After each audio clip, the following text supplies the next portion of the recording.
tonight's topic and what we'll address deals with not necessarily the customer. We're going to look at the customer first. We're going to look at something that is unrelated to the customer, which again is going to be a little bit different from what we typically do, but still an important part of kind of one of the roles marketing plays in general. And so there's an entire field of study called relationship marketing. And this is not the relationship the company has with the customer or the end user, but rather it's two things. One, it's the relationship the company has internally, so internal marketing, when you are looking to form relationships and get other people on board with ideas that you might have within your organization. That's internal marketing. Very often we are siloed in organizations and in businesses where our department has a certain goal and objective, and sometimes those aren't aligned with other departments. And so, as a result, we have to do things to try to get other people on our bandwagon. Remember back when we were talking about product development, part of the product development process involves being able to sell your idea to other parts of your firm or organization. That's internal marketing. Second type of relationship marketing that we talk about, which we'll talk about tonight, deals with the relationship your firm and organization has with other stakeholders that are outside your organization. And in particular, we look at interfirm relationships and how two firms will work with each other to come up with a new product or to bring a product to market or something, right? They'll work together. Right? So relationship marketing is actually a big deal. And where this translates or where this actually comes to us from is this idea that most business transactions, or in terms of revenue anyways, most business transactions happen between companies. They don't happen between a company and an end user. They happen between a company and another company, right? So we spend an enormous amount of time talking about the end user, talking about the consumer who walks into a retail store to buy a product.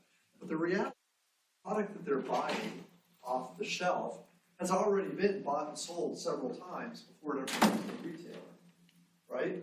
I mean, a raw material supplier supplies raw materials to a producer. A producer produces a product. They might only produce a part of the product, a component, which they then send to an assembler. Assembler assembles a product. The product then maybe goes to somebody for packaging. Packaging, then something happens and gets put into boxes. Secondary packaging onto trucks. Truck goes to a warehouse. Warehouse goes to a distributor. Distributor goes to a retailer. Somewhere in the middle there, we have agents who make these deals happen. So all of a sudden, before that consumer buys a product on the shelf, we've already had the product 5 or 6 times, right? I mean, that's a pretty amazing process that happens. We take for granted that we walk into the store and there's a piece of clothing there for us to buy, but a lot had to happen for it to get there. And so if you kind of think of it in that context, think of all those relationships that have to take place and have to happen between that raw material stage and that consumer stage. That's the kind of where the rubber meets the road in terms of distribution, supply chains, and channel management. And so that's why it's important to us in marketing. That's why we think about it a lot. And there are entire courses devoted to it, and entire professional careers devoted to it as well. We'll scratch the surface tonight on this, but again, we're not going to talk about the end user so much. We might a little bit, but very little, right? That's really not the point of emphasis. So it'll be a little bit different of an approach. We won't think about this as we kind of go along. We'll talk about those 3 articles, or 4 articles actually, but three big companies, and then we'll just kind of see where we go. Okay, do y'all have any questions? We're doing okay? We're sparse tonight. It's concerning, but we'll figure this out. Okay, so there's kind of 2 perspectives that, again, from a marketer's kind of idea, we look at. One would be a supply, from a supply to a demand kind of perspective, and many companies will have this notion that, okay, well, we produce a product and we push it downstream. When I say downstream, I mean from the producer down to the end user. When I say upstream, it's the other way around. We go from the consumer up to the producer, up to the raw material stage. So you've got two different directions going, right? And so very traditionally and very often we think about this as a downstream process. And where that trap happens a lot of times is when we are drawn to a technology or a skill or a resource that our company has, and we think that's the most important thing. Like, so for instance, I maybe have a new innovation, a new technology, I just created something in the laboratory. It's my job now to create something the market wants. That's this downstream mentality. So I start from us and I work down through creating partnerships to bring something to the market. The other way to think about this is from a market perspective up and going upstream, moving up from the consumer to the manufacturer, and asking first what the market wants, what it demands, what it needs, and then building products from a demand-based perspective up. But be it that as it may, we have to produce a product, we have to produce value, and at the end of the day, we rely on a lot of actors to help us do this. Right? It's not just us. There's no single firm that, they're very rare if they exist, single firms that complete the entire channel supply mechanism from start to finish all by themselves. In fact, we could do a little exercise. We won't necessarily spend the time to do it, but if you thought about the very early stages where we have a raw material, and then the very end stage where we have a completed product that the consumer is using in their home, if we talk about all the different steps and stages and all the different things that are involved in getting it from point A to point B, there's going to be a huge activities that take place, all kinds of them, with thousands back. So, if you're a single firm, look at all these things. Am I going to do the supplier work? Am I going to do testing? Am I going to do shipping? Am I going to do fabricating? Am I going to do all of these things? And the answer is no, of course you're not. One of the things that we learned from Adam Smith in 1776 in the book Wealth of Nations was that we do best when we specialize. Division of labor is a good thing because I can focus on one activity and do it really, really, really well. And I can also do it for others really, really, really well. And I can let other people do what they do well. Do it. I can do what they do well, and I don't have to worry about it. Right? And so, from that perspective, it's incredibly more efficient for us to partner with partners who do these types of things good that we don't. And it's incredibly inefficient a lot of the time to try to do it all ourselves. All right? So that kind of makes this sense of what's going on. So we have this concept of a supply chain, and again, back we've got a model or two. Michael Porter, again, will lean on his guru from the management area, wisdom, to go to Porter's value chain. And basically the term value chain means that everyone who's involved in these activities creates a little value that the customer appreciates, that the customer ultimately pays for, right? And if they don't, then they wouldn't be in this chain of activities. So we wouldn't partner with them, in other words. Okay, so kind of think about this as a sequential kind of list of things that have to be done, and we got to think about who's going to do them and how they're going to actually play out. So this value chain will come up here that is ultimately important. Cool. All right. There are a lot of people are talking about supply chains and channels. And managing them in particular, and kind of those relationships firms have with each other. So we're going to just kind of dance around a bunch of different topics relating to them tonight and kind of go from there. But just so you know, channels, right? Channels consist of groups of independent organizations or firms or companies, if you will. We have to have these relationships with these firms in order for them to work. They specialize on doing something well, and that's why they are there.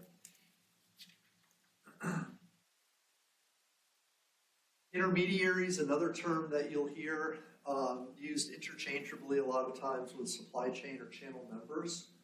Intermediaries are just these organizations that lie between point A and point B. Point A is usually the manufacturer, point B is usually the end user or the customer. Okay, when we talk about channels, the word channels, we're usually talking downstream. Okay, again, remember the term downstream, from the manufacturer down to the customer. I have to decide how I'm going to get the product to them or how it's going to come in front of them. I could use different options. I could take my product, have it go through a wholesaler, a distributor maybe, and then a retailer. That's one channel. I could sell directly to the customer. That's a different channel.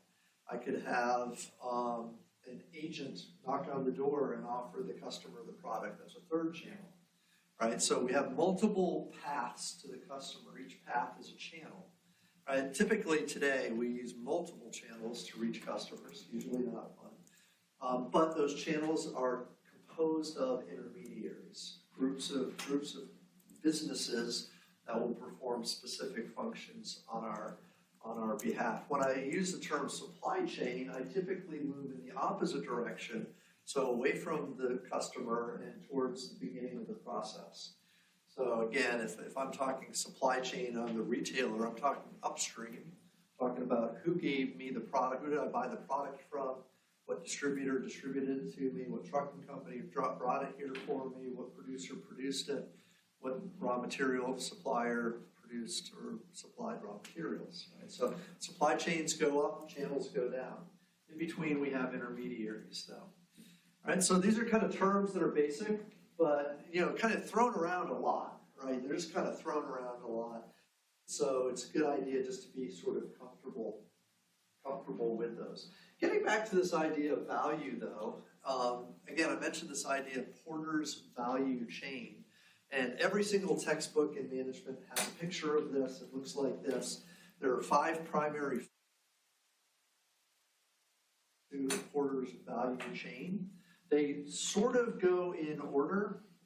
They don't necessarily have to go in great, perfect order from left to right, from procurement all the way down to services, or inbound logistics, to services. But they generally do, right? And, you can kind of search and you can look and kind of get a definition of each one of these types of things.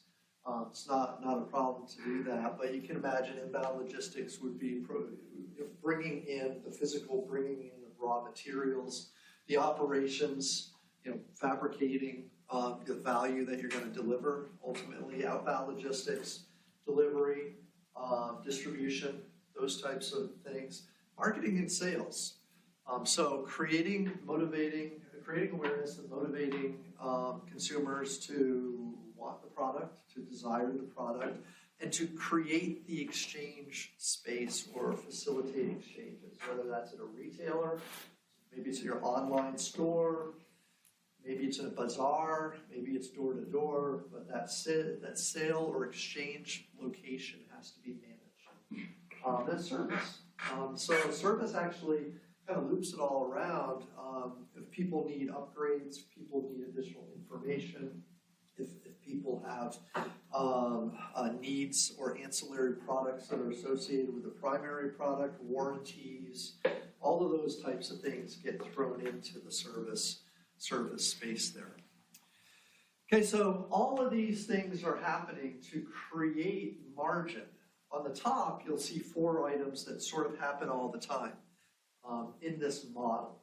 Okay, and so it's not like these are linear things that happen all the time. The firm structure might be the organization of the firm, how the firm is kind of the hierarchy, who leads it, how it's led, HR kind of functions are next, the HR management, followed by procurement and tech development.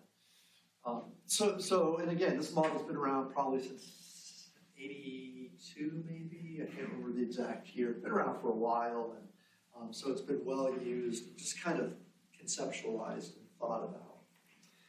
Key takeaway I want you to have with this isn't the steps, it isn't the pieces that are involved here. It's this idea that each firm or each part of this organization or kind of system creates value. They create and they do something that adds to the margin, that adds to the price the customer will ultimately pay, right? So you see the price on the shelf. Part of what you are paying for is procurement. Part of what you're paying for is the HR. Part of what you're paying for is the inbound and outbound logistics.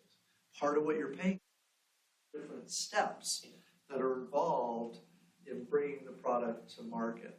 And that's why it's called a value chain. And quite simply, if a part of it doesn't create value, then it's not there. So here's kind of another example, and there are a whole bunch of words up there, I get that. But this is an example of a flooring material.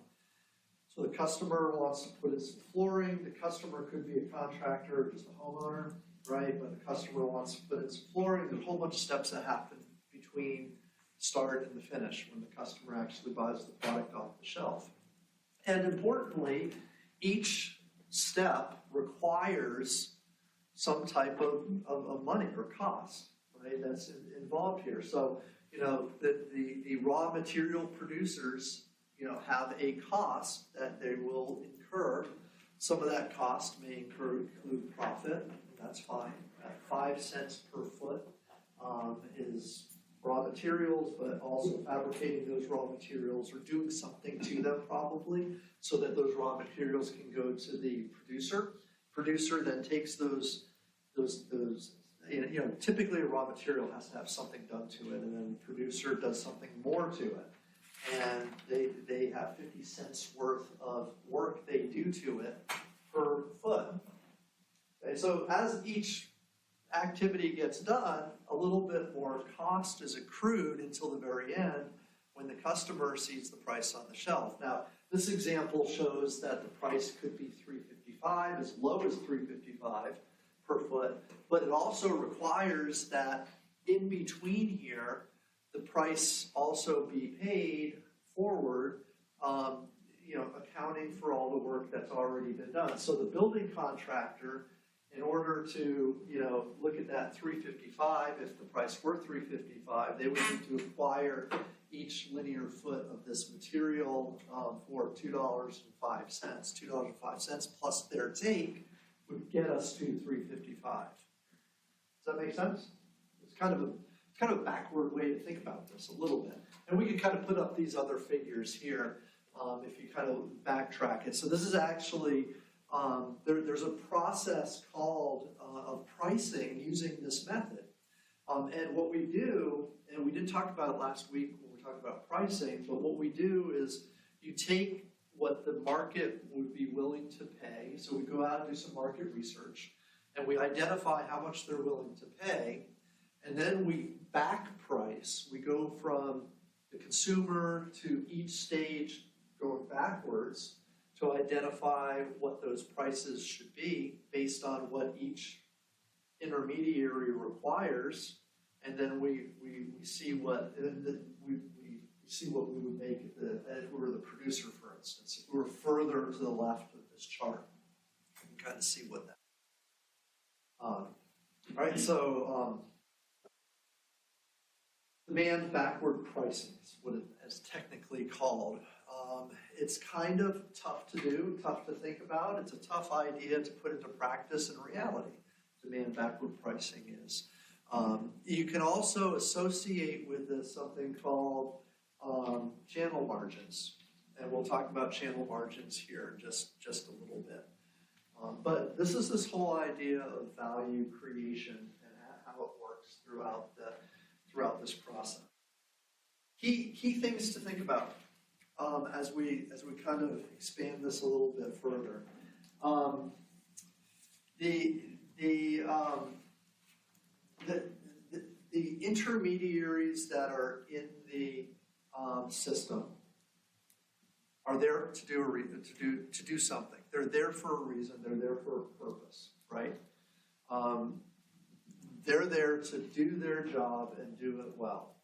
If they don't add value to some way, then they're not gonna be there for very long. So everybody's compensated, but if somebody in that value chain, if they don't perform well, they will ultimately leave the value chain. They'll either be kicked out or they'll be forced out. Something will happen where they won't be welcome any longer in the value chain.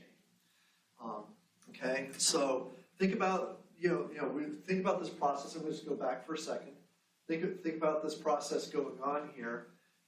If, for instance, maybe the retailers aren't doing a very good job, or maybe you feel like the retailers, shouldn't be getting 90 cents a square foot. Maybe they don't deserve that. Maybe there are other retailers who will do the same job for 80 cents a square foot, right? Then why would this building material retailer still stay in the system if somebody else can do the job better or someone else can do the job for less? Why would we, as a system, want to have them in there? Right? I mean, maybe there are some relationships we have with them. Maybe there's a long-term thing going. Maybe there's some other benefits that they provide us that we need to account for. But at the end of the day, if somebody else can do that job better or for less money, an efficient system will kick them out, and that's what will happen, right? So this is actually called a process called disintermediation, and it's a term that is used. It's not an uncommon term to be used, and so there's also a term called re-intermediation, but disintermediation means that a supply chain member leaves, and more importantly, or more pointedly, it means that not only does that supply chain member leaves, but the supply chain practice that member was doing gets absorbed by somebody else, and the supply chain contracts, it gets shorter actually. Now, you say, well, okay, somebody else can do that job, they should, right? Why would we want inefficiency here? And kind of big picture here, I just want to draw a big picture. What if you're in a competitive environment? What if you're Nike and you have your system and you're comparing your system to Adidas's system, right? I mean, you're basically doing the same things. I'm designing, I'm doing the shoe thing, I'm looking at materials, we're fabricating, we're distributing, we're doing branding, we're doing sales. Adidas is doing the same things, but they're doing it their way. They're doing it with their suppliers. They're doing it with their fabricators. They're doing it with their distributors. They're doing it with their whatever, right? So if my value chain, if my system is more efficient than theirs, I'm going to make more money. I'm going to provide a better product to the marketplace. I'm going to have my products going to be on the shelf more, right? I'll have greater availability. I'll have fewer stockouts. You know what stockout is? When you walk into the store and the product's not there. I'll have fewer of those if I have a more efficient thing. Plus, I'll have greater margins all the way through the system. I'll make more money, right? If my system is more efficient. So that's kind of one of the reasons why this whole idea of managing interfirm relationships becomes so incredibly important. It's a very big competitive advantage if you can manage your channel, manage this process effectively. Okay? Oops. Right. Am I ahead or behind here? Oops.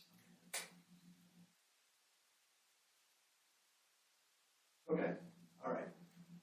All right. So right, channel members add value. All right. Any questions? It's straightforward. Is it okay? Again, not really talking about customers. We're not talking about market segments. We're not talking about products per se. We're just talking about relationships between companies. Different conversation tonight. Very different way to think about the way we're gonna do things. Okay, so adding value then, and the way these, the way managing a supply chain helps us. So a couple different things we'll talk about, just generally speaking. Adding utility and adding value overall. So again, from historical kind of the way we often teach this is why do we want to manage our supply chain and channel kind of stuff? Well, from a customer's point of view, it provides products on the shelf. It gives what we call time and place utility, right? So remember the term, very beginning of the term, we talked about utility, and it was an economic kind of term, old economic term, where place utility is the value of having a product located where the customer is. When you're a customer, you want the product close to you, within your proximity. That's adding value by having it close to you is called place utility. Having the product near you at the time that you need to use it is added value called time utility, right? Some of you operations management, guys remember those operations classes? Probably had an operations class where you talked about inventory control, and things like just-in-time inventory. Having the raw material in your facility, not a day early, not a day late, but the day that you need it, right? You do not want to have carrying costs. You don't want to pay for inventory. You don't want to warehouse a part that you need in 2 weeks. You want it delivered in 2 weeks, right? That's time utility. That's having something where you need it, when you need it. And it's the same type of thing that goes on here. So distribution channels provide that. They help those types of things. They help physically move product. So we could spend some time talking about modalities of transportation, how things get moved, carriers, types of activities, getting the logistics of things actually moved. So logistics and logistics management, supply chain logistics is kind of a big field. Missing it is just not something we're going to talk about a lot tonight, but it's certainly a thing we want to think about. And then finally, when we add intermediaries and we use these partners, we create efficiencies, as I've kind of spoken to once. So we create efficiencies because we can do this disintermediation thing, and we can put pressure on to perform better, right? At the end of the day, if I have a partner who's downstream and they're like this retailer and they're not really doing a very good job, I can threaten to leave them and hopefully get them to behave better, right? So we have this kind of like channel conflict, and I'm the channel captain. If I'm Walmart and you're not really doing what I want you to do, I just tell you, well, we're going to drop you, and that'll get your attention real fast, right? That's what they do, right? So we could do something like that. But there are other efficiencies too. There's actually something called transaction cost efficiency.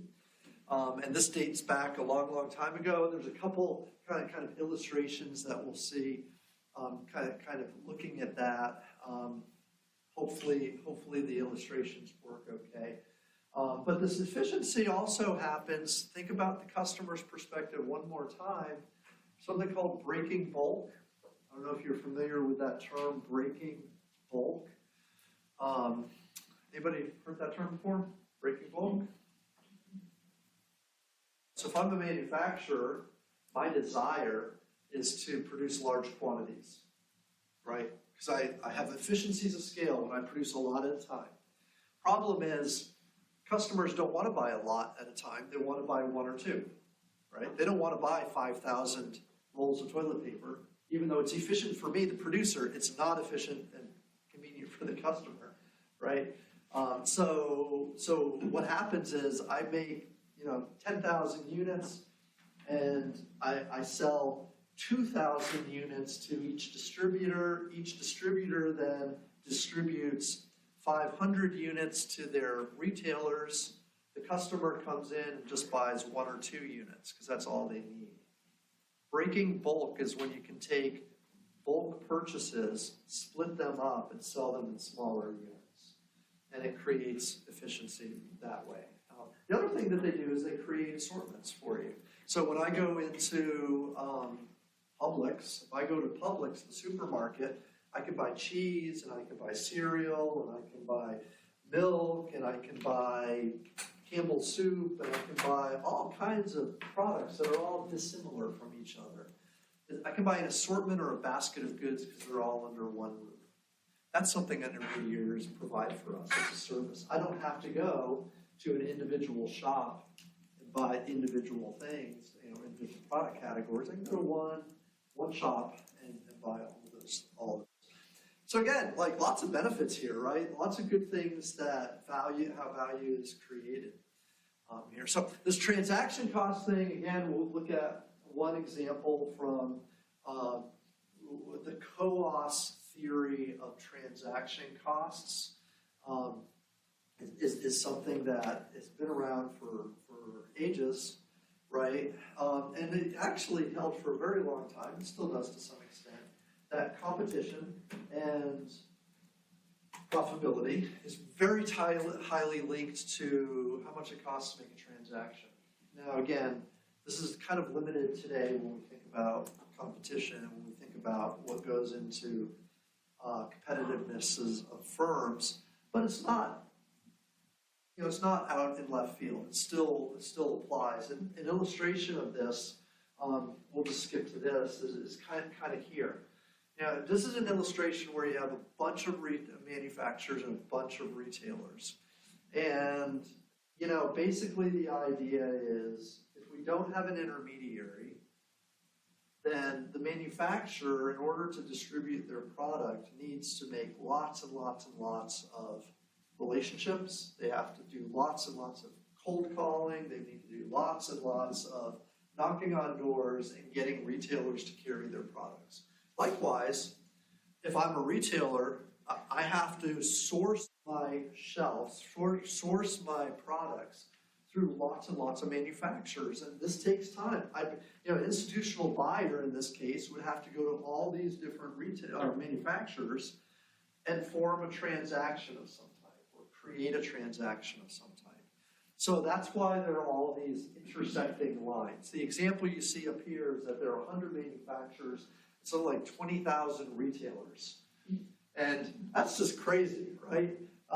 The illustration, and you have the slides available to you, and I can't even remember where this came from, but just imagine that there are 12 purchases a year, and if you have 100 manufacturers and 20,000 retailers, that's a heck of a lot of transactions, right? That's a lot of transactions that have to take place, right?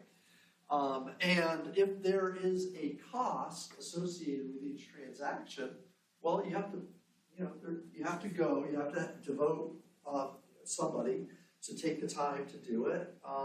It's costly, right? There's a cost associated with that. So this example provides some fictional data or information saying or suggesting that in this example that there's a heck of a lot of transactions happening. There's a heck of a lot of cost associated with each transaction. So, if you look at all these transactions together, there's a lot of money spent just on making deals. Just on making deals happen, right? Just on making deals happen. Incidentally, it's kind of an interesting statistic, and I don't, again, know the numbers off my top of my head. But if you look at, the area of promotion in marketing, when we talk about promotion, we talk about advertising. We talk about, this is one big umbrella we talk about, and we'll talk about these things, some of these things next week. We talk about advertising when we talk about promotion. We talk about events and promotional activities, sales, coupons. We also talk about personal selling. We talk about billboards, those types of things. We also talk about social media. Out of social media, out of advertising, out of these different things that we do, sales, by far, absolute by far, the most money spent is in sales, personal selling, by far. There's not even a remote close second. So money spent on this promotional space, like the things that we do to promote sales. So you look at sales careers, you look at the, I don't know if any of you are in sales or looking for sales careers, or you like the idea of personal selling. There's more money made in personal selling than any other area of promotion. Social media, everybody talks about how big and exciting social media is. It's tiny. There's almost no money spent in social media compared to traditional advertising or sales. If you look at like where the money is spent, the pie, look at how the shape of that pie. Social media doesn't even come close. Maybe it will someday, but it doesn't today. And so it's kind of an interesting thing. Anyways, so this money is eaten up in sales. You know, the sales budgets of firms would capture those things. Expenses is the sales part of that, the MSE. Okay, another example, look at this example now. We're going to kind of do it a little bit differently, and I don't want you to get lost in these numbers. What I really want you to see is that now we have a wholesaler in between. Okay, this is the big takeaway. We add an intermediary in between here. And so the 100 manufacturers still have to sell their product, but now they're going to one wholesaler instead of all of these different retailers. So that's kind of one side of the exchange. The other side of the exchange goes up from the retailers who are now dealing with a wholesaler. Again, the retailers now, the 20,000 or 20, whatever, 20,000 retailers now, they don't have to go to the individual manufacturers. They can just go to one wholesaler and they can shop that one, transact with that one wholesaler. So now granted, that wholesaler is going to want a fee. They're going to, it's not for free. You've got to pay the wholesaler. The wholesaler is going to do this for a profit, right? They're going to make money off of this. They're going to take a little transaction fee themselves, but what they take and what they charge is going to be far less than the cost you have to incur every time you make all these other transactions if they weren't there. Does that make sense?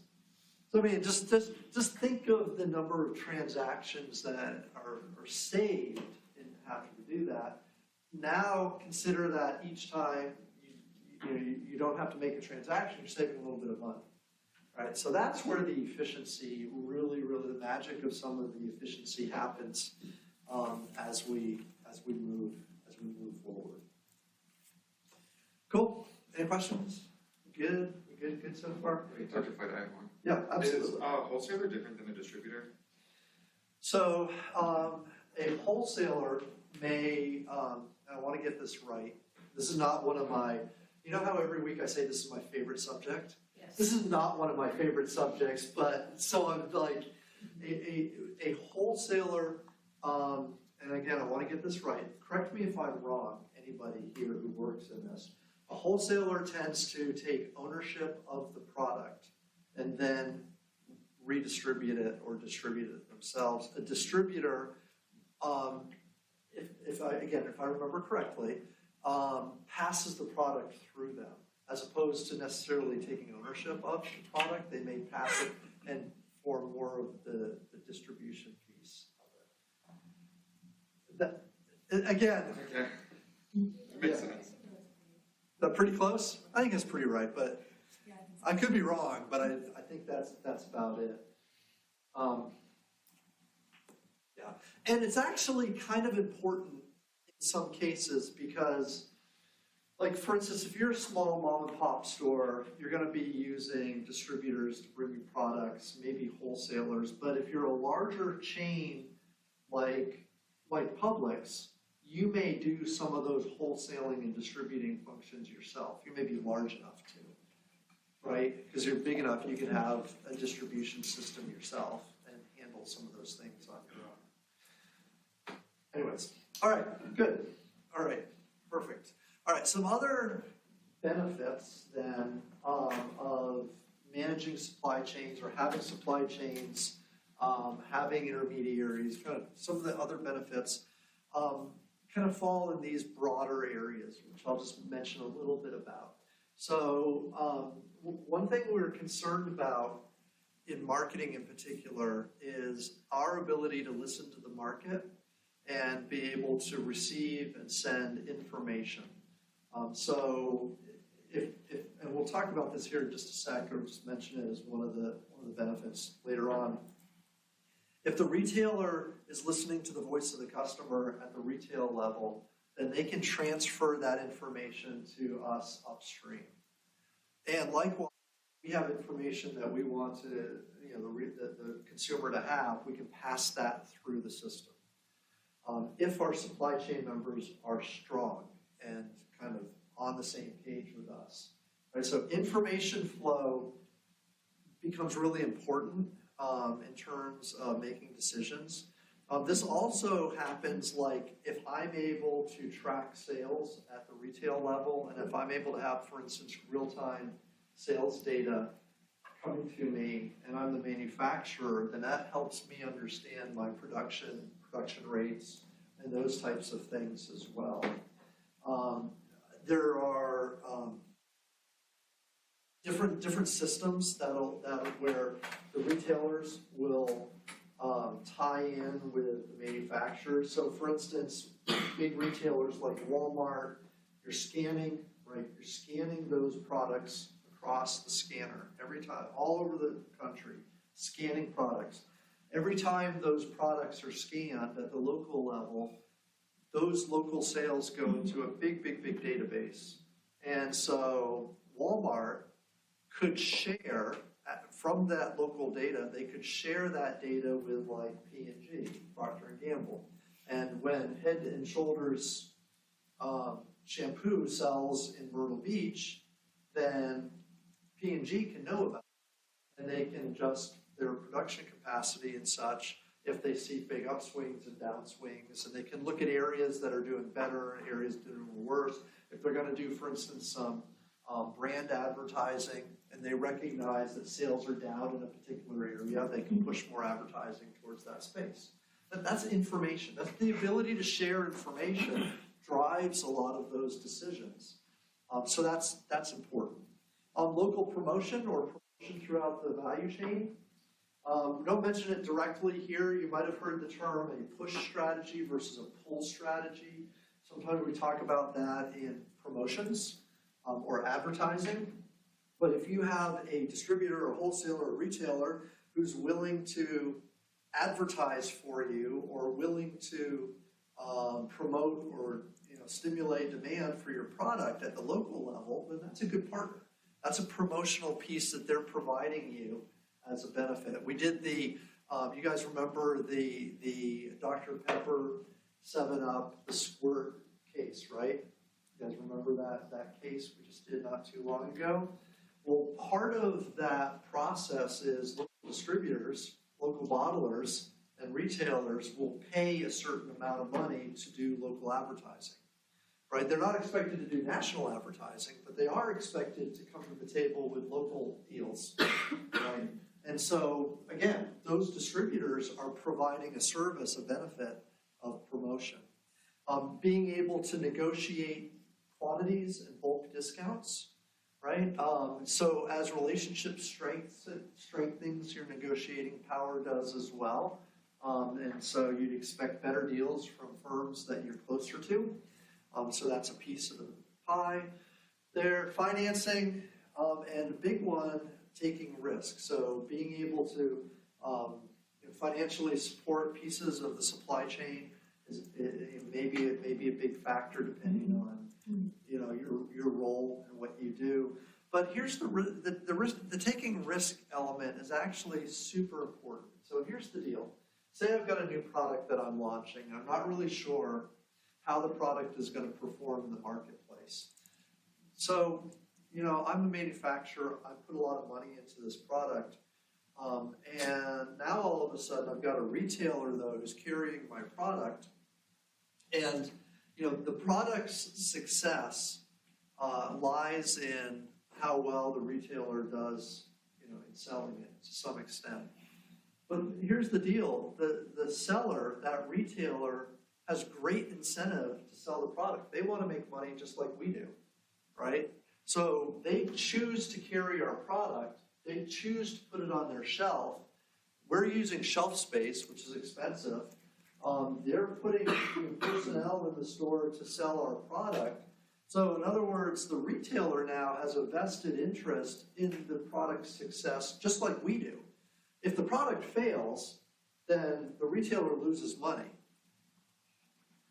Usually in a retail relationship, usually the retailer buys the product, right? They're not renting it. They're not borrowing it. They buy the product. It's theirs. It's on their shelf. They own it once it hits their shelf.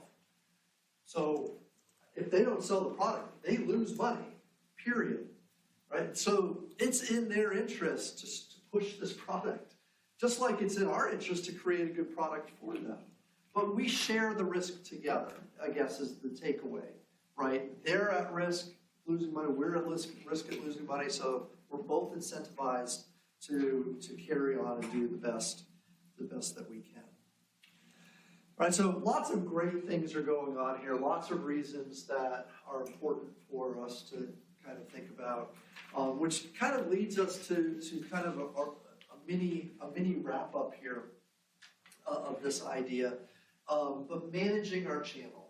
And when we can manage our channel well, there are key takeaways that are sort of intuitive.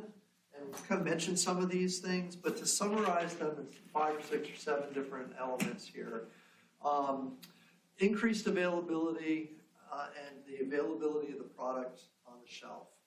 Okay, this is one outcome that's going to happen from a well-managed channel, supply chain, intermediary relationship. Okay, so availability is important, and it's actually one of the key pieces that we use in some of our forecasting models in marketing. So in marketing, we want to forecast demand. We want to try to understand what demand will be for our product in the future. One model is called the ATAR model, actually uses the percentage of availability the product is to the consumer as one of its key components, key variables.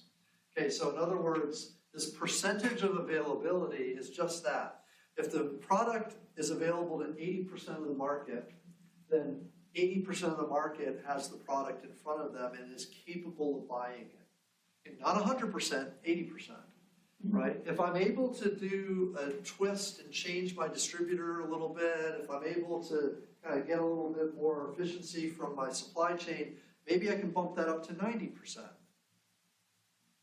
Well, 10% more is a pretty big chunk of more customers who could buy my product because it's now in front of them, right? If it's not in front of them, right? We could try to reach them through a different channel, like through maybe online sales or something like that. But the simple fact is, the more people who have the product available to them, the better. And so this is why this is an important element. Absolutely, when we have well-managed supply chains and channels of distribution and intermediaries, our customers are happier. So there have been plenty of studies that would show that when intermediaries do a good job, customer satisfaction goes up. And that's what we want. This idea of a promotional push is encouraged. Okay, so when we say a promotional push or a push strategy, intermediaries are money into promoting the product. The distributor, the wholesaler, the retailer, they will do local advertising on your behalf in order to push the product into the hands of the consumer. That's what a push strategy is all about. And this increases and it saves you money and it gets more product sold when it happens. All right, number 4, transfers of information accelerate. Okay, so the information that happens between stages in the supply chain or in distribution increase. We've already mentioned this idea, right? It's an important concept to hold true that the more data you get, the better decisions you can make. And the more data that's shared between intermediaries, supply chain is. Okay, good so far? All good things. These are all reasons why we want to do this, right? All right. Increased cost effectiveness. All right, we talked about the idea of breaking bulk, being able to create better deals with our suppliers, with our distributors. Okay, so we saw that where, you know, the retailer wanted $1.50 or whatever it was in that example, or maybe it was the contractor wanted $1.50 to do their job in that flooring example. Do you remember that? That flooring example, each member of the channel, they wanted a little bit of money. Well, if I go to a contractor and say, listen, I'm going to give you a lot of business. I've got this great product. This product's better than anything else you've ever used. But instead of $1.50, you need to be charging $1.20 or something like that. You might be able to leverage that type of a deal, right? You might be able to leverage better deals with these intermediaries if you can add value to them. If they can do maybe volume with you, or if they can make money through other ways, better quality product, who knows what else we do. But the bottom line is, better we have relationships we have with them, more efficient we'll be. Flexibility and nimbleness. And this is very much a, okay, so I don't know if you're familiar with market turbulence or issues that come along that cause you to change your business strategy quickly. Sometimes things like that happen. Who knew we were going to have a pandemic, right? Some companies were better prepared for shifts in demand than others were. And those companies that were able to shift and change distribution, shift and change, you know, how they distributed the product, got the product out to people or whatever. Those companies that were able to quicker and better and without much trouble survived, and some companies didn't. Right? So nimbleness to change, you know, relates to this idea of flexibility. And the simple reality is there's turbulence in the marketplace, and there's turbulence just in the industry, and companies that are nimble enough to make those changes tend to do better. And so supply chains will help us do that. Let's say, for instance, another example, we're selling a product and maybe a different weather pattern occurs, and the product has to shift geographically from one region to another. Can our distributors do that for us? Can they move product that quickly and shift our strategy as a result of this external influence? It's a good question. Can they do that for us? That would be an illustration of flexibility. Okay, two more. One is this absolutely helps form competitive advantages. So okay, managing your supply chain, making your supply chain more efficient, if you're the channel captain especially, than your competitors matters. It helps you get product to the market faster, and it helps you adapt more quickly to changes that might take place in the market. So, you know, yep, we're going to be more efficient and we're going to make more money if our supply chain is better, right, than our competitors. And then finally, the last piece here, I mentioned this already, we share risk across our supply chain members. If we're willing to share risk, then that's a good thing. Sometimes it's better to have somebody you can lean on to celebrate, but also to commiserate when things go well and when things go poorly. And at least if I know I have strong channel partners, then our goals will most likely be aligned. Okay, so sometimes when we talk about partnerships, we have this thing called a principal agent issue, where there's one party and there's a second party, and if they both have the same goals, they're both on the same team, then they'll be incentivized to work together and make money together. If they're not, it's like if I have a retailer and I sell my product, but what if the retailer also sells my competitor's product? Just kind of think about this for a second. I've got my product and it's on the shelf. The competitor's product is also there on the shelf. Is the retailer working for me? I don't know. I don't know if the retailer's working for me. They're selling the competitor's product right next to mine. if I go into that store and I measure how much shelf space I have, because I've negotiated that shelf space, is it gonna be accurate, is it gonna be true, am I getting what I'm supposed to get? My location of my product on the shelf, is it eye level or is it somewhere else? I've negotiated where it's gonna be on that shelf. I'm paying more in incentives and discounts for my shelf, my space, eye level, right? I mean, that's what happens. It's extremely competitive. And if it's not there, then what's going on? And is that retailer really on my side if they're, not following through, right? So now at the same time, maybe I do enough business with this retailer, maybe they're willing to give me favors and give me better deals, and because my product will sell and they'll make more money. So in other words, if our goals are, we can experience shared risk. It's not necessarily less risk overall, but it's shared risk. And so we all take a hit when the product doesn't do well, but we also all celebrate when the product does do well. Okay? We're good so far? We're doing all right? How are we doing on time? We seem to be doing okay, right? We're not even in an hour, right? Right? Let's just go a few more minutes, then we're gonna break out. We're gonna look at a few other things. We want to talk about these topics. Did you guys have a chance to do some of the reading? Kind of look at some of these concepts.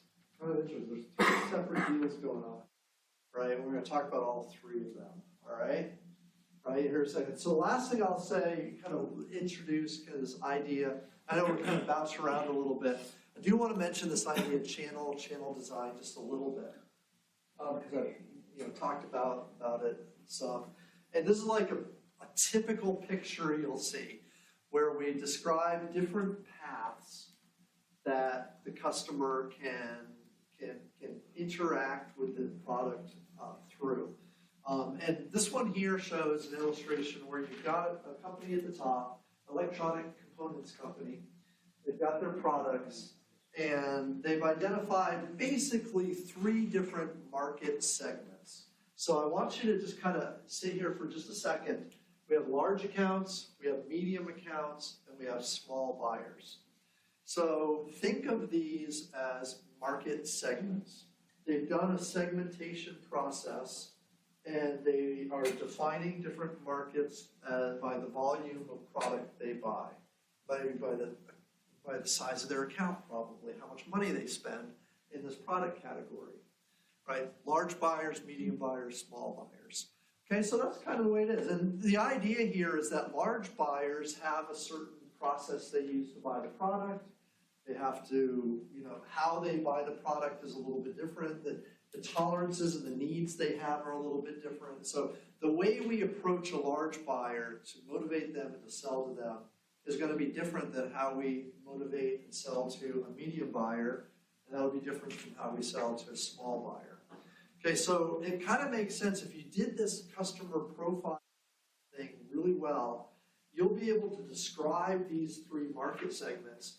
And in that profile, you'll describe how they are best sold to, what the best methods are to sell to them, right? So these large buyers, what they find, this company, is the best way to approach them is directly.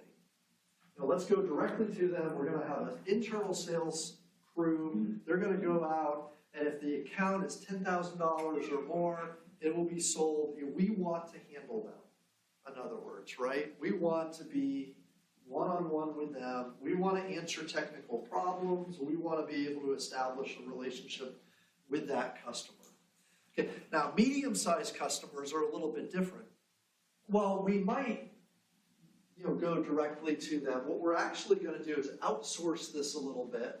We're going to actually use what's called an agent, which is a type of an intermediary, and they're going to be like a go-between. This agent is going to go out and find customers for us. Now, we might interact with the customers quite a bit directly, but they're going out and finding them for us. They're probably managing some of that relationship for us as well. At the same time, we recognize that some of these medium accounts, they may go directly to a distributor and access products directly from there because they're large enough to have some volume, but they're not so large enough money-wise for us to devote enormous resources to them. Okay? And, the type of questions they have, the type of things they're dealing with, they can get serviced through a distributor directly. They can buy some of this stuff on their own. It's okay. It's no problem. Okay, but the bottom line is, it doesn't make sense for us to sell directly to them, given the resources it takes for us to do this and the amount of money they're spending. It's not worth it, right? So that's how that group is defined.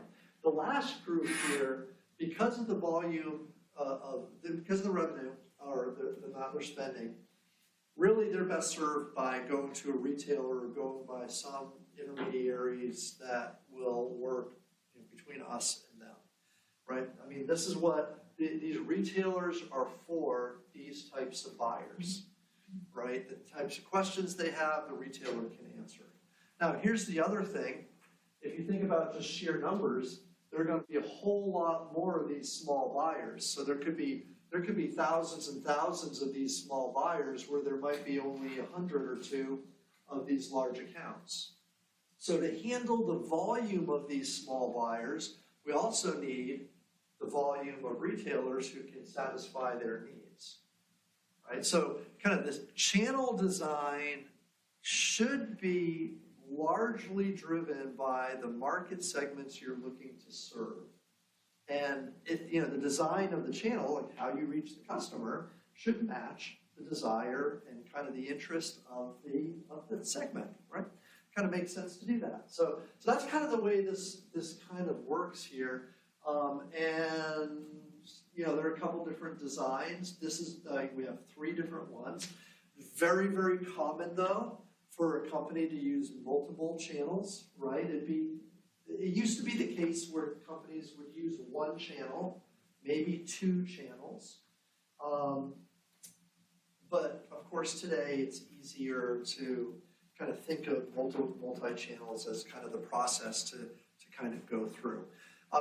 The other thing that we think about kind of adds a layer of conversation, if nothing else, is this idea that each channel will produce a different profit margin, and that's something that we look at. That's something that we think about, right? Remember, again, that value chain concept and the demand backward pricing where each member of the supply chain or intermediary, each member takes a cut.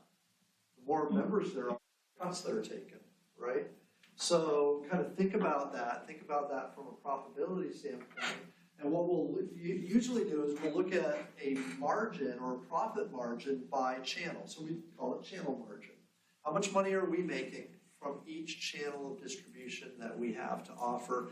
Couple that with the volume, and we're able to kind of analyze how profitable each channel really is. So here is just kind of a breakdown. Again, this is kind of just take these numbers with a grain of salt, just as illustrations more than anything else. We have $10,000 for this large account. The transaction cost to handle that account is $500 or 5%. Okay, so that's not particularly large, right? So if you look at that cost to bring that product using this channel, you're taking 95% of that sales price as like profit margin almost. You can almost think of it like that. In this case, though, it's a little bit different. In this case, you've got the rep path, which went directly up here, was 5%. So similar to this. So if it was a direct path. Now, the other one was to go to a distributor.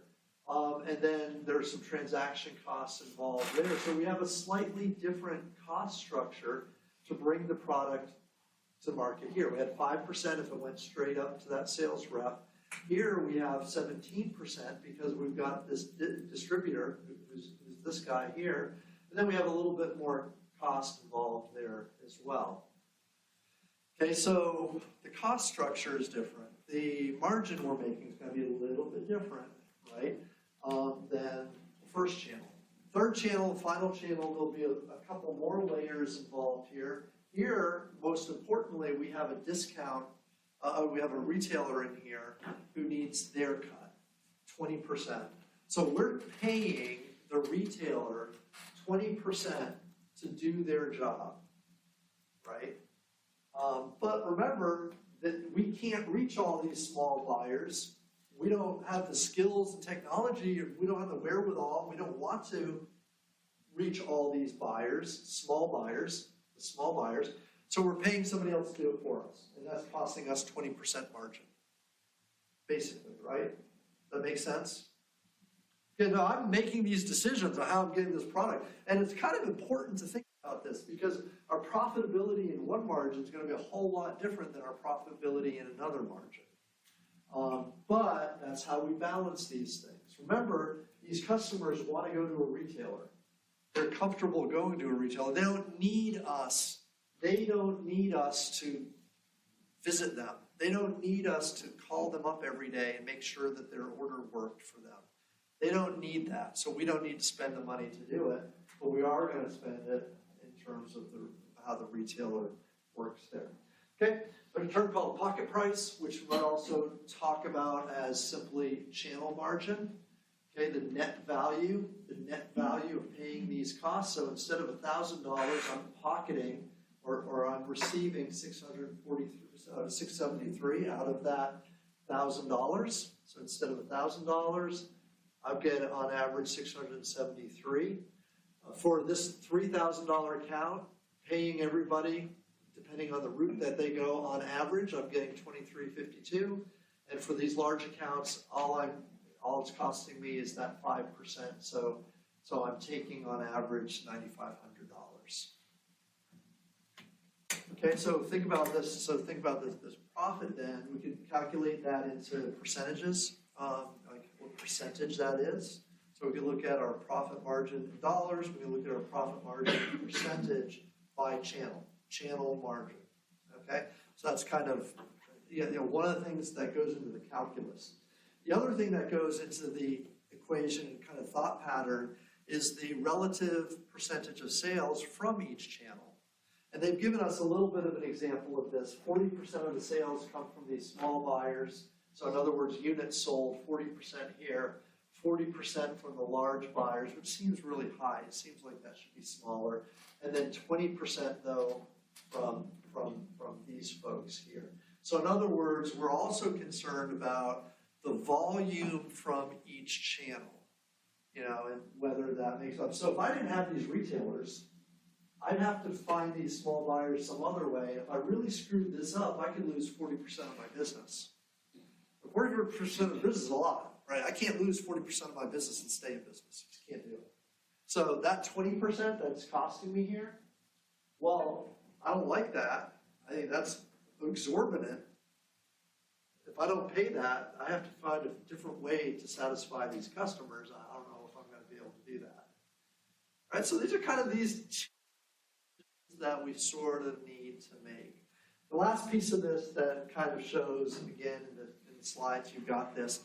We can do an average channel margin if we want to, where we take all of our sales in each of the three channels, average them together, so we're averaging them using those the relative percentage of sales by channel. So it's like a weight that's being used to help us do that. Okay, again, I don't really want to get lost in the numbers and the figures and kind of all that. That's less important than the idea that each channel is a decision. It's largely born out of who the customer is and how they want to, what the best way is to reach them, how they want to buy the product. Not forgetting that each channel represents a different cost and profit margin that you're gonna receive. So traditional businesses will use a retail channel to do this. Remember, traditional businesses will start to do this. And then they'll realize, hey, wait, we could use the internet, we could have our own shop online, and we could cut out all of this, and we could sell directly to the customer, do a direct sale. I've got to maintain the website. I've got to make sure that the website works, that everything is the way it should be and all of that.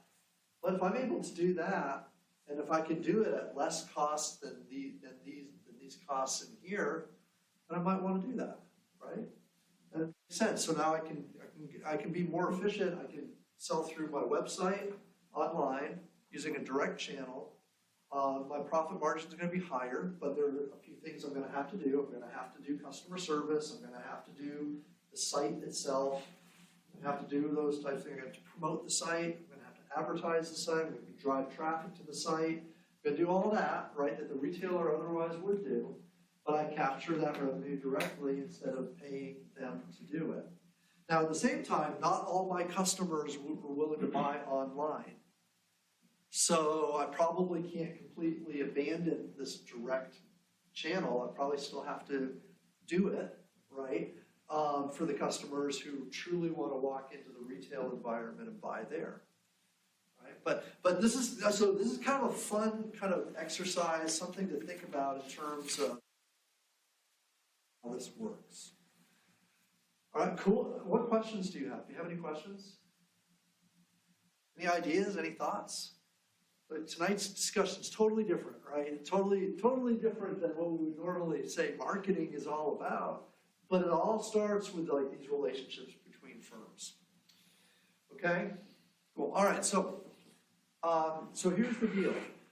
We've got some articles to talk about. This is going to take a little bit of time. Do y'all want to take a short break now, or just want to marshal through, or what do you want to do?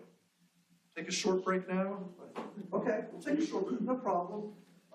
Let's say we'll go until we'll take 10 minutes. That's a little bit longer than short. Probably more than we need, but 25 after. How's that sound? Is that good?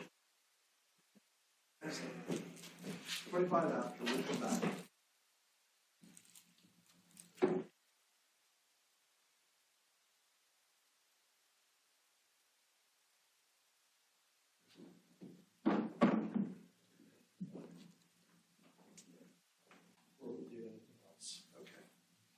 All right, there. All right. So, you guys cool talking about the cinema, Cinemark, the producers, the cinema companies, right? It's not Cinnabon, cinemas, right? Just chant out. Go in any order you want. Tell the audience, tell us about what's going on with Viva.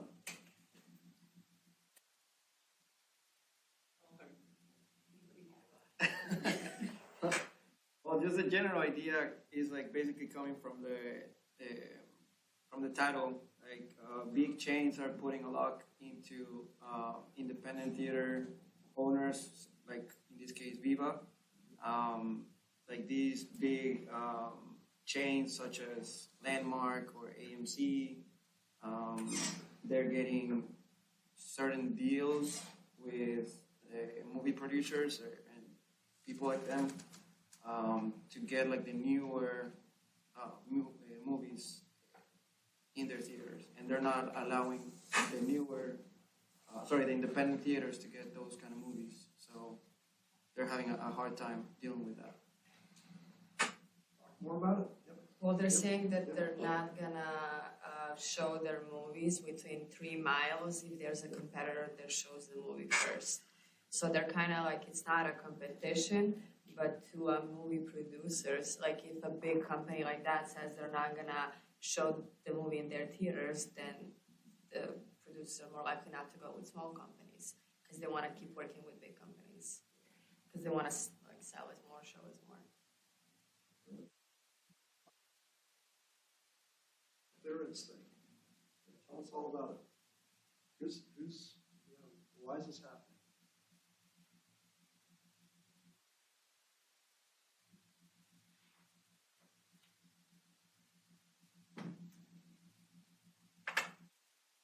Clearances is the practice within the movie industry, like we kind of said earlier, that the studios sign up with movie chains, so like AMC, whatever, who are actually the biggest in the country. They have 42% of all movie theaters in the country. So when they sign up to have these exclusive movie deals for kind of big titles like all the little local movie theaters have to wait weeks and weeks and weeks and weeks to show these movies, and it kind of chokes them out. But the studios don't want to bug at the movie theaters, because then the movie theaters, the big chains, won't show their movies. But they kind of would rather have their movies everywhere to have everyone have more access. So it's kind of this cyclical cycle going around and around that nobody knows who to say no to. There's also the consumer's ability to be able to choose like where they can go see a movie. Because like someone might want to support like a small local business, but if they just don't have like the new movies, they're kind of going to be forced to go to like a big chain operation. And there's a lot of investors, I think it says later, there's a lot of like big investors, also like Mark Cuban, they're opening up new movie theaters that offer more than just the service of watching a movie. They offer like, if you pay a higher fee, they bring you your snacks, so you get more comfortable seats. So that's kind of how they're trying to get those like first show movies, and they're trying to like gain a bigger market share by doing all these extra services. So if we paint a picture here, we've got studios and producers. There are actual distributors in the model. It doesn't really talk about them too clearly, but there are distributors.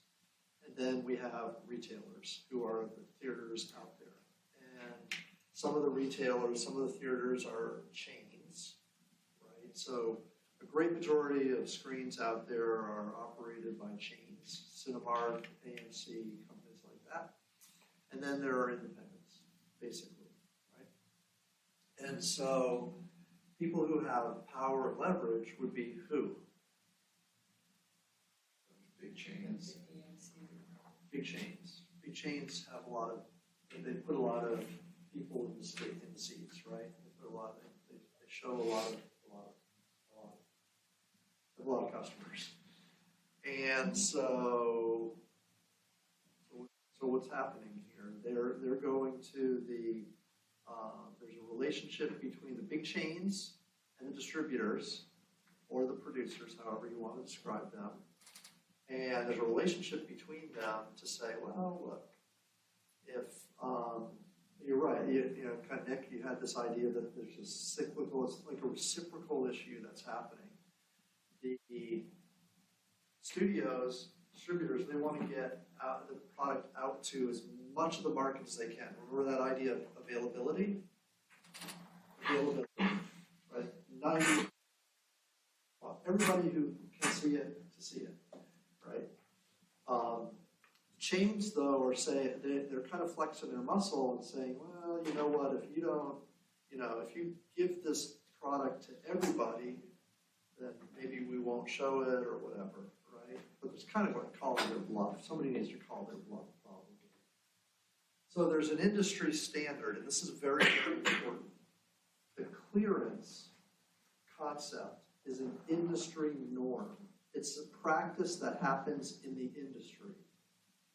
It's like a contractual type of a thing. It's not something that gets broken. It's gone to court, right? Did the article talk about going to court? People have tried to break it, but they can't, right? It is an industry type of thing. So I want you to talk about Viva. What is Viva's deal? What is Mark and Mickey Altman's, what's his deal? Talk to us a little bit about what's he trying to do? And was this smart? Was it dumb? What's the deal? To buy that big movie theater without knowing what the industry standards were, and to be able to get like the new, like exciting movies. So you're saying he should have known in advance? Well, it doesn't seem like he was like an experienced movie theater owner, so he probably should have done more research into like how he would even get the movies instead of like buying a theater and then being shocked that he couldn't get like the supply he needed. Do we have some questions for this group? I don't know. There we go. I think you just asked this. Oh no, did I? Oh, see, that's why I should have. Alvin Wise about his investment. I think he had a good idea though, because he was trying to make it unique with the catering to the Hispanic population too, which Yeah. like isn't common, but yeah, he probably it was a wise idea. I'm so sorry. Do you guys think that like should movie distributors disallow a break clearance rule? Disallow, so should they, so should the distributors, Depending on how much money each one of the situation makes. well, talk to us a little bit about that. What are they at risk to lose? Well, if they work with like AMC Entertainment Holdings, they kind of like by working with them from history, they know how much money they're gonna be making. And with choosing these small movie theaters, they're risking of losing AMC. So, What do you think? Not a realistic risk? Bjorn, why not? I don't think AMC is gonna like drop out of business just because they're having competent like they're just still like going after the movies and still gonna go on the train for every other movie after. It's not even them going out of business. The threat is them not carrying your movie. If I'm Disney, Pixar, or whatever, I have a new movie coming out. Disney, Pixar puts out good movies that a lot of people want to see. If I go to AMC, if I'm Disney and I say, yeah, look, we're gonna let Altman here show it, and what's AMC gonna really do? Do you think like the introduction of streaming services kind of tips a little bit more towards the movie producers? Because like Disney, if they don't like the deal the chains are giving them, they can just put the movie out on their streaming platform. I love that insight. That's such a great insight. Remember the idea of channels and how you get your product to the customer? So streaming is a new channel, relatively new. We had the movies, then we had rentals, where you went and rented the movie. And remember with rentals and purchasing a movie, the movie had to be out for a certain period of time. It used to be like 3 to 6 months before that was allowed. Remember that? Now you have streaming and rentals as well, and that time has been compressed. So now there are times when you can stream the same day that it comes out of the movies, even sometimes, right? Little tidbit or fact in the movie industry: your movie has to be shown in theater for it to be considered for an Academy Award. So Netflix comes out with movies that never see it in the theater. The rule is they can't be considered for an Academy Award. And so that's caused a real issue, a real kind of challenge, actually, in the industry. It's changed a little bit. But that was also that was also a different time, right? Because I think, in the end, It's This was like changed 10 years ago. yeah, it was like 10 years ago, so maybe it wasn't as big as it is now, but it was already there. Yeah, there was a movie, and I can't remember the one. Oh, I'm not going to be able to remember it. And it wasn't that long ago, but anyways, you're right, it's changed at the end of the day. Okay, another question? Are there other questions? This one was also touched on earlier, however. Are big chains just being mean, or do they simply have too much power? They want to make money and they have the power. Like, why wouldn't they tip the scales in their favor if they could? being brought to the court, and it was said that they didn't do anything wrong, so they didn't lose. So I mean, Basically said they aren't never gonna change their ways. They're sticking to their guns. They're just going to do it, right? But the courts backed them up, so they have some support there as well. So if the courts backed up the big chains, can't there's just circumvent them, sign their own deals on the side? I don't know. I mean, is there a problem? B, who can solve the problem? Two big questions that I think could be asked. Is there another question? Do we have anything else? Is it fair for upstream channel members, like producers in this case, to control downstream channel members, theaters in this case, access to product? This is kind of also similar. But isn't it inherently unfair to monopolize the channel? I love that. Yeah. That's a good question. Thank you for asking it. I feel like in this case, it's like to make that question fit this case, I feel like it's the opposite. The producers are trying to unmonopolize the movie industry. So I feel like it's a little backwards, like they want to get their movies in front of more people, and I think they do have the right to do that with their product. And I guess by extension, if they wanted to monopolize it more, they would have the right to do that too. Interesting. What do y'all think? Don't you feel for this guy a little bit? Yes, he should have known the business. I mean, who puts their money into a new business and you just don't know where you're going to get your product from? Think 2 steps ahead, please. Just do it. That's all you need to do. Just do it. You know, and then don't cry when you don't get your product because you didn't know the game. You know, you got to know the rules of the game before you play it, don't you? I mean, at the end of the day. So I do feel for him because I think his model is good. I mean, he had a good idea. But the idea of this monopolization, the other example that I can think of, and it may not be apparent, but in the gasoline industry, this happens or has the potential of happening quite a bit. So you have like ExxonMobil, or who is the big petroleum producer, big refineries, and they produce a lot of product. They could sell their gasoline and distribute it only through ExxonMobil gas stations, right? But they don't.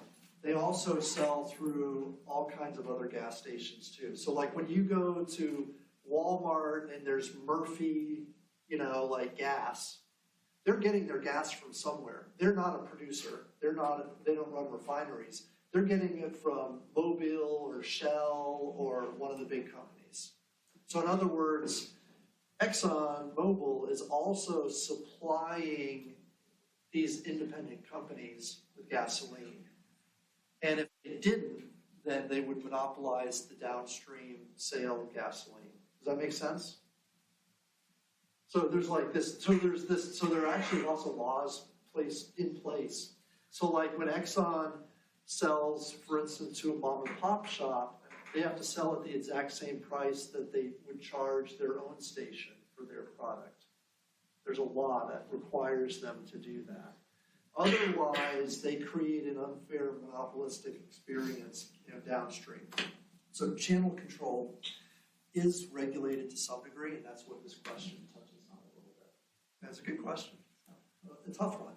So, all right, one more article or one more situation. There were actually 2 articles that deal, this one is one of my favorites, I think, probably. PBR, Pabst Blue Ribbon. Can you talk, I know you don't have a big group. I don't know why your side of the Quality over quantity. I like it. There you go. Walk us through, if you could, please, Pabst Blue Ribbon. Right, so this article or case is about PBR and a lawsuit or case between Molson Coors. So it's regarding the beer manufacturers. So Molson Coors used to manufacture for PBR up to a certain time. They had an agreement for 20 years. And as the time was coming, Molson Coors and PBR noticed that they're going to shut manufacturing their product for the market. And PBR didn't have any other way in the meantime to produce their beers and sell it to the market. That's just a gist. We will continue from Yes, I'm sure. What else? Good intro. So they also announced that in 2019 they partnered with City Brewing basically to replace Molson Coors because so they were in a long lawsuit because basically I forget who the owner was, but he said like if Miller Coors did not extend the agreement, his company would be forced out of business. They found City Brewing Company, and then they had plans earlier to like purchase it, but then they didn't end up doing it because they were losing money because of all the lawsuit, and then also just because of the production problems with Miller Coors. Yeah, so they were down 6.2% in sales in 2019. Pabst, yeah. Blue Ribbon was down. So that Modelo and all those upstarts. In the lawsuit, they claimed that Miller Coors not only had to like help them find a place to make it, but like that they had the means to do it. So then there was kind of like an argument over if they did or not actually have the ability to continue manufacturing while they switched over. And they were seeking more than $400 million in damages. But then that second article kind of touched on it, ended on a better note, and then they kind of had like a 5-year transition while they're going with the new one. And later on, they settled the case with Molson Coors. And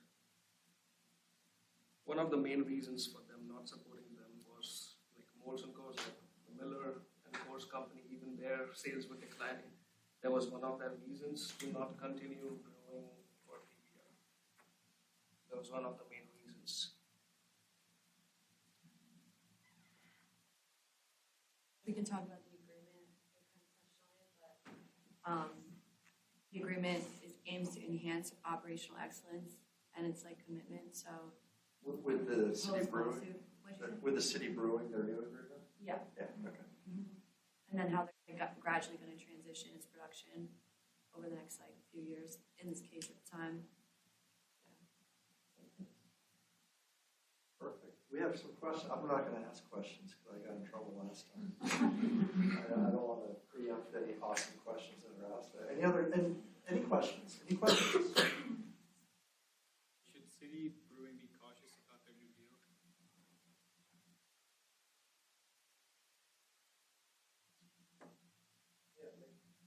All the articles that we read until now, yeah, before making a deal, they should be cautious because they have been through something which had them some losses, and they had to file a lawsuit and something after that. So yeah, before making a deal, they should be cautious. I think that anytime you're making a deal, you should I'm sorry, I don't have an explanation. Yeah. But yeah. You should always like be cautious and review your facts. And they like in the New Deal, there was another kind of set. I can't remember how many years exactly it was, but I think they kind of learned off that previous encounter and set like a new time period for this current deal. So the same thing doesn't happen again. What could cause problems for them? So they're entering a deal to produce somebody else's branded beer. If two things. One is, if sales skyrocket again, can they handle capacity? Should they be concerned about that? Number two, what if sales tank? So I think that was an issue at first with their production. Okay. And I know that they do hold market share in the industry as far as like what it was saying, But when you're saying they. The company like I'm sorry, hold on. Miller Coors, like we're talking about obviously I can't say Pabst Brewing Company, yeah. So in the agreement, like we see that Pabst Brewing declined, but the company still holds a market share in the beer industry. But I think as far as their inventory and creating like and being at risk for that, I definitely think that should be some sort of note in their contract with. This relationship between them, you're right. I mean, Yeah. my ability to stay in business, if I'm City Brewery, is directly linked to your ability to sell Pabst Blue Ribbon beer in the marketplace. If nobody wants PBR, then I don't have any beer to brew. So that's now, if I also brew 5 or 6 or 7 other brands of beer, not just PBR, then that distributes my risk a little bit. That kind of doesn't, I'm not that Sapphire company anymore, right? I'm now a diversified company that can continue to keep my business going if there are fluctuations in PBR demand. So there's some cautionary tales to be said, for sure. All right, good, excellent. Other questions? Why did Miller Coors want to do this agreement and what did they have to do? But remember, the agreement began in 1999. So talk a little bit about, you may have to go back in time and think about what was happening there, but let's talk about that, the Miller Coors.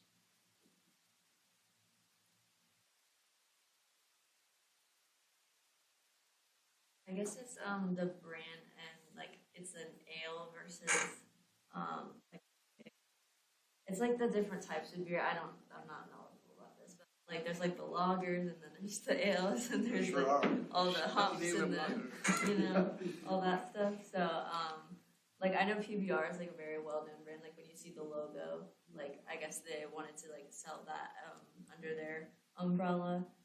So then they could just gain more market share. In the beer industry. 1999, was it a well-known brand? You may not. I guess it's newer.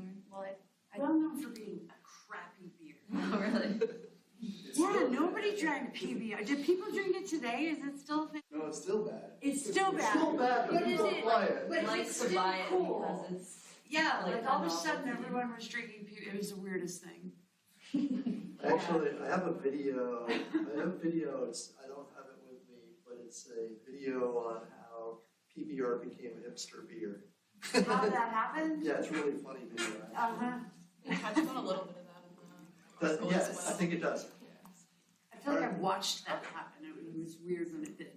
So tell us, so again, Coors Miller, why do this? What is in it for them? Why would they want to strike a deal to do this? Back in like 99. Anytime, yeah, back in 99. You know, just think about it. Your business, you're running a business. Why would you do this? I mean, you are another beer maker. Well, in the article, it talks about expanding their facilities, enhancing their capabilities, which will provide a huge benefit to the customers.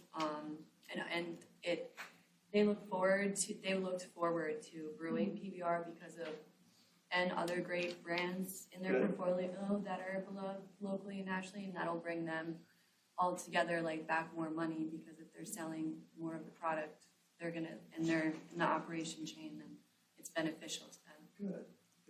Good. So, all right, we're business 101 here. If I've got production units and I'm not at capacity, then I'm less efficient than I could be. If I could produce more and use the capacity that I have, then I can be more efficient. So for every unit of PBR I produce, my total unit costs go down, even for my Miller Coors products. Does that make sense? So in other words, I'm brewing somebody else's beer, but my cost to produce my own beer goes down per unit. Yeah, I'll brew your beer, no problem. I'll make more money on mine when I do, right? Okay, so that's one piece of it. Excellent. Second piece of it is I also distribute beer. I'm a distributor as much as I am a producer. When my truck rolls up to that convenience store, I'm unloading Coors, I'm unloading every single beer that I distribute, which is probably 20 different brands, right? I control that much space in the store. The more space I control, the more leverage I have in the retail space, right? Also, in the beer industry, in the beer market, I control more market share. I am literally distributing more beer because I have all these brands. So like think about control of the market. Now all of a sudden I've got this, even though PBR is not technically my ownership, I don't own it, I control the sales. So I have a lot of power in the marketplace. Like so when I just roll up to that convenience store, yeah, they're paying attention because I have like 60% of the shelf space. No, I have like 30-40% of the shelf space. Budweiser, Anheuser-Busch has 30 or 40% of the shelf space, and the rest have the rest. Yeah, I think Coors has the rest. I think overall, like adding that channel to like for them adds value to just them in general. So it's kind of a good thing now. Yeah. Okay, there's another question out there, I know. Is PBR right to complain, and is Miller Coors right to complain? Okay, so this is all started from a lawsuit. I don't think so, because I think the point of a contract Like the point of a contract having an end date is for people to be able to do other things. Okay. What do you think? So, you guys read the case, read it, right? And this whole thing is kind of like a cry session. From one side's crying about the contract ending and Coors mistreating us. One side's crying because PBR, they want too much or whatever, you know. They attempted to sabotage them. That's what they said. That PBR is saying that, right? That Coors, Miller Coors is attempting to sabotage them. By forcing them out of business. Forcing them out of business. Contract's a contract, isn't it? Don't you guys taking business law? Some of you are taking law class. What would Mark McAllister say about that? Breach of contract. I mean, we should ask him, hey, is a contract really enforceable? And if I sign it, should I cry later? We laugh. All right, so here's a history. So here we need to know a little bit more history. When they signed the contract in '99, sales weren't that great of PBR. This was a company that was at their historical low in terms of demand. Magic happened in the marketplace after they signed this contract, not because of it, but after magic happened. Like a wand was waved and hipsters said, I want PBR. Basically what happened. Grunge took place, a little after grunge taking place. Seattle, Portland, West Coast, there's pockets of communities wanted PBR, and it spread, like this demand. So the PBR we see today is absolutely not what it was in '99. Not anything. The demand for it, it was a different thing. Nobody wanted it, right? So now, fast forward, the contract signed, 20-year contract, fast forward 15 years, all this growth happens. Coors is like, hey, we're going to renegotiate. We're a valuable brand. We did this deal when the brand was crap. Now it's worth a lot more money. So now's the best time to renegotiate, right? They need us. Well, so there's one. At least one more. Is there another question? There's two more? Okay. What? Why did PBR enter this agreement to give up production and distribution to another beer company? Do that a little louder. Let them answer this. Why did PBR enter this agreement to give up production and distribution to another beer company?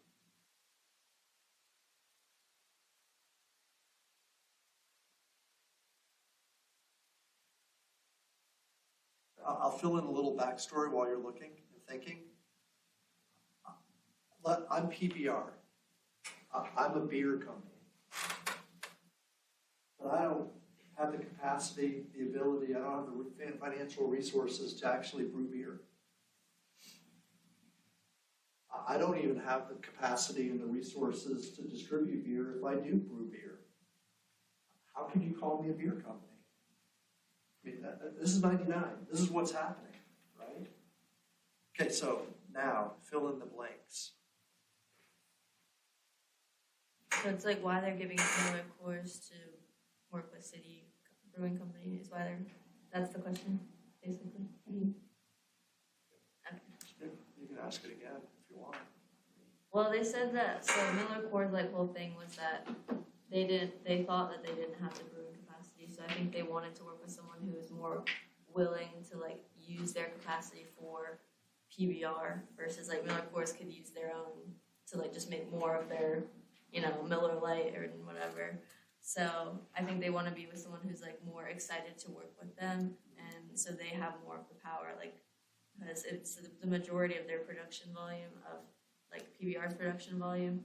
So I'm assuming it's also City Brewing's like they're using the majority of their capacity, if not all of their capacity.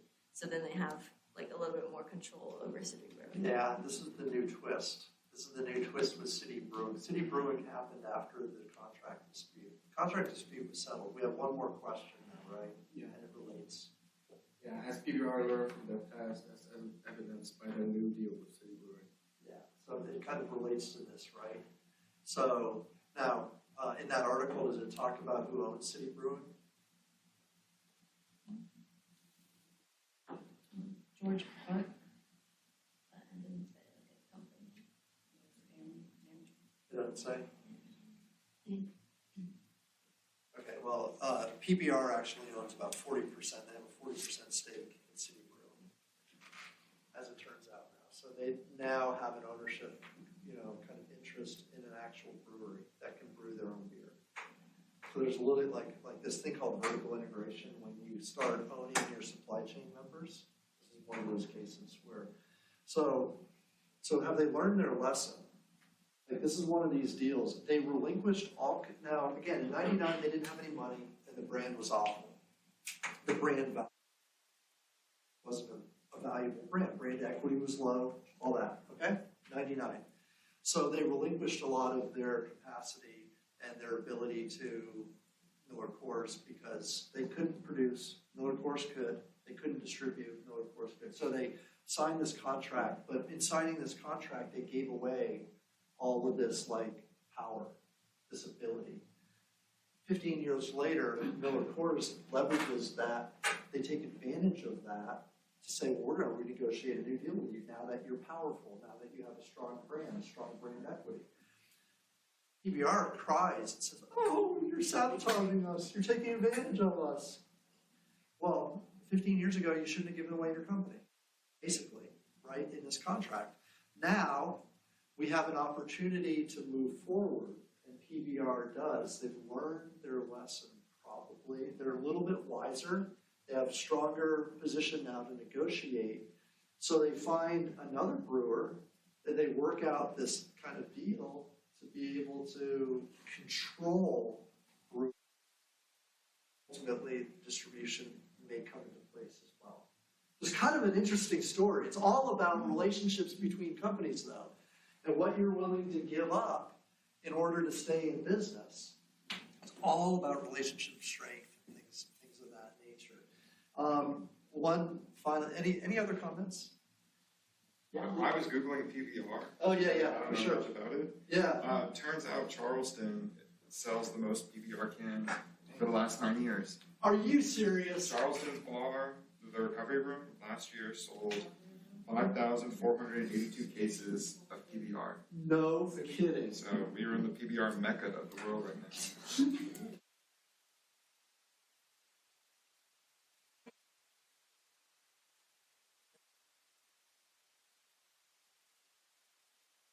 Actually, I love that. I think that's pretty hilarious, actually. It's the saga that's there. In an ironic twist of fate, too, City Brewery, what in the articles, if you read them, and it might be in this article, I can't remember, but in an ironic twist of fate, to expand their brewing capacity, City Brew recently purchased a old, rundown, no longer in use brewery in California, and they bought it from Miller Coors. And so they're going to restart brewing in California in this facility that used to be owned by Miller. So that's kind of a funny twist of fate, right? It all just a big circle. Right? So cool. All right. So was this good to talk about these kind of ideas? How are you time? Oh my goodness. All right, we're going to talk a couple things before we go. We're going to look at a couple things here. Let me just kind of...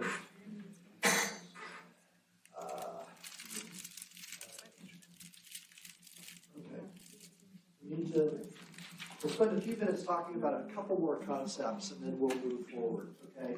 So the crux of part of this conversation deals with relationships between organizations and managing those relationships. Just like we did a couple weeks ago, we talked about managing customer relationships and how there's a problem with the customer. There very much is the same thing when we talk about relationships with other companies. And We mentioned the value of having a strong relationship. All these good things happen. You make more money, stuff like that. One of the key ideas here is as you develop a relationship, there are a couple components that play into it. How much time you spend together and how much information you share. Okay, so when we look at firms and the relationships they have with each other, these two things tend to be very strong bonding elements. How much time you spend and what they, what information they share. This is not, okay, we'll just do this. Well, what is the deal here? There we go. Okay, relationship levels. Okay, so the research in this area suggests there are a number of different relationship levels that we progress through between organizations or firms. And again, it relates to, how much time, how much information, and how much business we do together. The very first level is something called a transactional relationship, where it's an arm's length relationship where we'll do business every once in a while.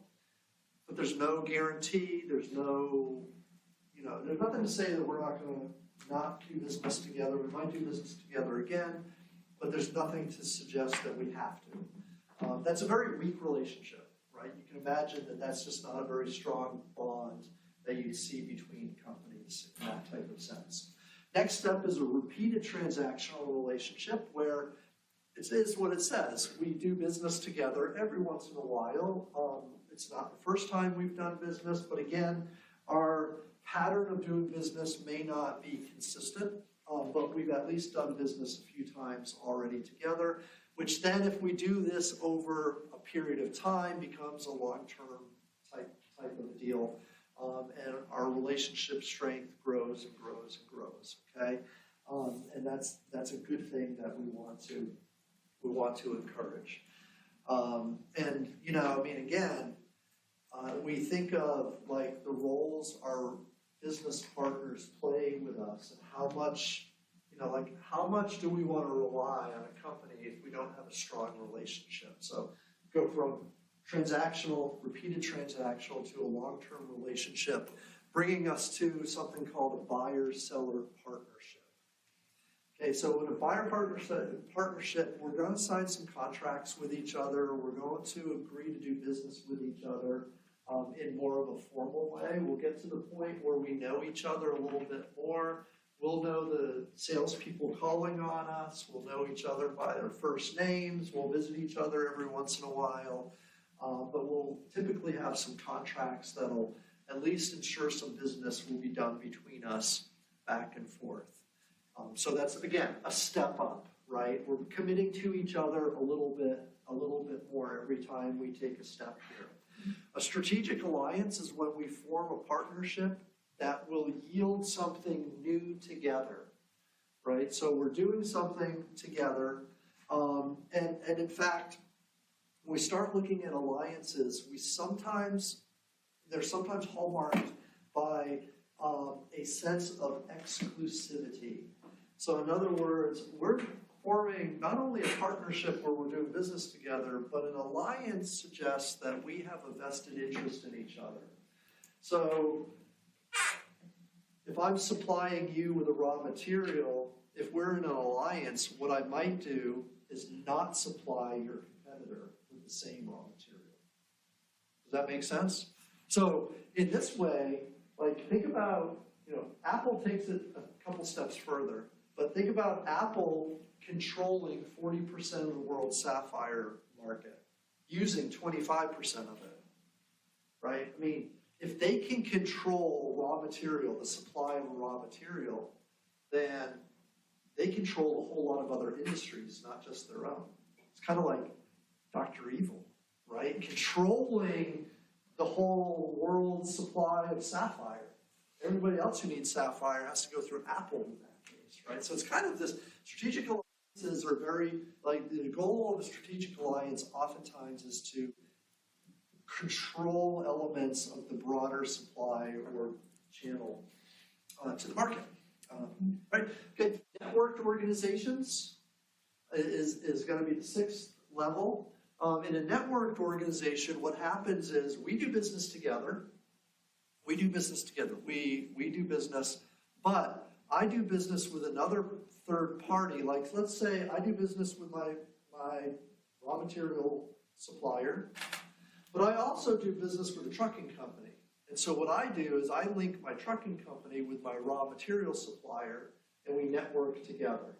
So now all of a sudden, I'm bringing this trucking company a lot more business, and they give me a lot better deal for the business that I'm bringing them, as a result of the relationship I have with my raw material supplier. Does that make sense?